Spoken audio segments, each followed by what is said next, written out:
Window నుంచి torch కొట్టి లోపలికి చూస్తే అక్కడ ఒక టెంటకల్ పాకురుతూ ఉంటుంది. భయపడిపోయిన ఈ పెద్దాయన అరుస్తూ పరిగెట్టి వెళ్లి తన కొడుకు విషయం గురించి చెప్తాడు. మాన్స్టరా, ఏమంటున్నారు నాన్న అని హిచి నమ్మకపోయినా వాళ్ళ నాన్న ఎక్కువగా భయపడటం చూసి ఏంటో చూద్దామని వెళ్తాడు. కానీ తీరా వెళ్లి చూస్తే బయట ఉండాల్సిన అతని బండే కనిపించదు.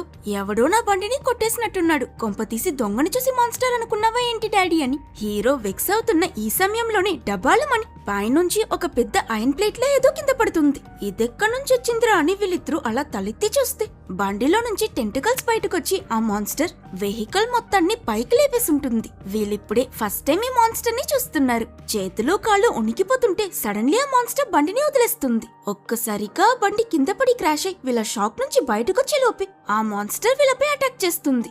దాంతో హీచి అస్సలాగడు. తిరిగి చూడకుండా అక్కడి నుంచి పరిగెడుతూ వెళ్లి ఇంట్లోకి దూరి తలుపు లాక్ చేసుకుంటాడు. అప్పుడే బయట నుంచి ఎవరో గట్టిగా డోర్ తడతారు. మాన్స్టర్